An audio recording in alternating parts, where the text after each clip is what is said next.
bounds.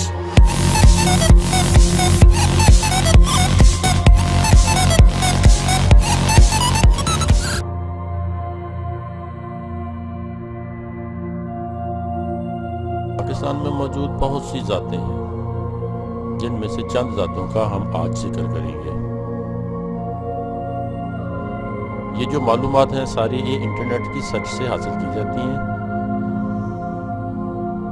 اور لکھنے والے نے اس میں اپنی ذاتی رائے بھی شامل کی ہوتی ہے، اس لیے میرا اور آپ کا اس پر 100% متفق ہونا ضروری نہیں۔ تو آئیے دوستو بات کرتے ہیں چودھری نام تو ہم نے بہت سا سنا ہوگا، تو آئیے اس کے بارے میں بات کرتے ہیں۔ پاکستان میں چودھری کا لفظ جٹ، ارائیں اور راجپوت ذات سے تعلق رکھنے والے لوگ اپنے خاندانی نام کے طور پر استعمال کرتے ہیں۔ عام طور پر ارائیں اپنے نام کے بعد اور راجپوت نام سے پہلے چودھری استعمال کرتے ہیں۔ جٹ ذات سے تعلق رکھنے والے ہندوستانی لوگ اپنے خاندان نام کے طور پر گوت بھی استعمال کرتے ہیں۔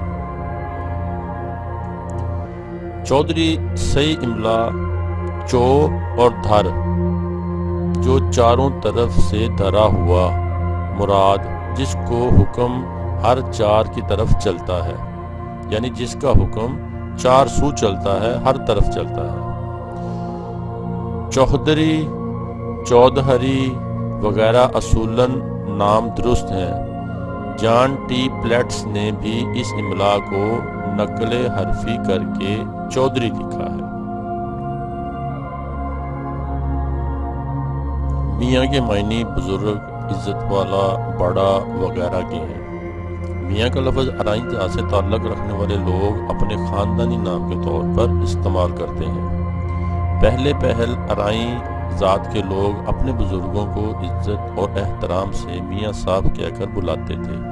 بعد ازاں دوسری ذاتوں کے لوگ بھی ارائیں فیملی کے بزرگوں کو عزت و احترام سے میاں صاحب کہہ کر پکارنے لگے۔ وہیں سے یہ لفظ ان کی ذات کے ساتھ مخصوص ہوتا چلا گیا اور یوں میاں کا لفظ ارائیں ذات کے لوگوں نے اپنے خاندانی نام کے طور پر استعمال کرنا شروع کر دیا۔ بعد میں دوسری ذاتوں کے لوگوں نے بھی ارائیں ذات سے منسوب اس خوبصورت لفظ میاں کو اپنے القاب یا فیملی نام کے طور پر استعمال کرنا شروع کر دیا۔ مثلا میاں نواز شریف کو میاں کہہ کر پکارتے ہیں۔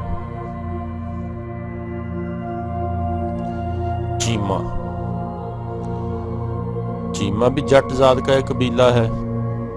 ان کا کہنا ہے کہ کوئی 25ویں پشت قبل ان کا جد امجد چیمہ جب محمد غوری نے رائے تنورہ کو شکست دی، چیمہ پہلے کانگڑا اور پھر امرتسر گیا، جہاں اس کے بیٹے چھوٹو لال نے علاؤ الدین کے عہد میں بیاس کے کنارے ایک گاؤں آباد کیا۔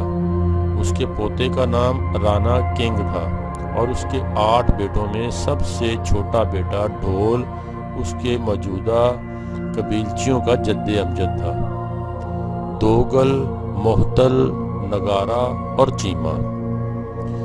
چیموں کی شادی بیاہ کی رسوم شاہی جٹوں کے ضمن میں بیان کی گئی ہے۔ بتایا جاتا ہے کہ ان کی رسوم برہمنوں کی بجائے جوگی ادا کرواتے تھے، مگر آج کل یہ کام بھنسیا پروہت کرتے ہیں۔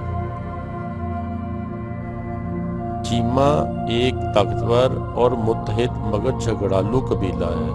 وہ قبیلے کے اندر شادیاں کرنے کے علاوہ پڑوسیوں کے ساتھ بھی کر لیتے ہیں۔ قبیلے کے بڑے حصے نے فیروز شاہ اور اورنگزیب کے عہد میں اسلام قبول کیا، لیکن زیادہ تر نے اپنی پرانی رسوم برقرار رکھی۔ سیالکوٹ میں ان کی تعداد سب سے زیادہ ہے، مگر گجرانوالہ میں بھی 42 دیہات کے مالک ہیں اور مشرق اور مغرب کی جانب پھیل چکے ہیں۔ یہ بات قابل ذکر ہے کہ قبیلے کا نام ان کے سب سے چھوٹے قبیلچیوں کے نام پر جو دھول کی اولاد ہیں، اور ان کا نسبت نامہ یوں ہے: رائے تنورا سے چھوٹو لال، پشت میں چیمہ، چیمہ سے ادھر، اور ادھن سے ادھن راون، جس سے چیمہ کی بنیاد رکھی گئی۔ چٹھا چٹھا بدیہی طور پر صرف گوجرانوالہ تک محدود ایک جٹ قبیلہ ہے، جس کے اس ضلع میں 81 دیہات ہیں۔ یہ دہلی کے چوہان بادشاہ اور چیمہ کے جد امجد کے بھائی پرتھوی راج کے پوتے چٹھا کی اولاد کے دعوے دار ہیں۔ چپا سے 10ویں پشت میں تقریباً 600 سال قبل دوہرا، 600 سال قبل داہر و سنبھل مراد آباد سے چناب کے کناروں پر آیا اور گوجرانوالہ کے جب قبائل میں شادی کی۔ تقریباً 1200 میں اس نے اسلام قبول کیا۔ سکھ دور میں انہوں نے کافی سیاسی اہمیت حاصل کی، اور سر لیپل کریفن نے روسائے پنجاب نامی کتاب میں ان کے سرکردہ خاندان کے متعلق بتایا ہے۔ چدڑ چدڑ یا چدہڑ راجپوتوں کی ایک گود ہے، ایک ذات ہے جو پنجاب کے ضلع جھنگ میں کثیر تعداد میں پائے جاتے ہیں۔ اس سے زیادہ اس کی تفصیل نہیں مل سکی۔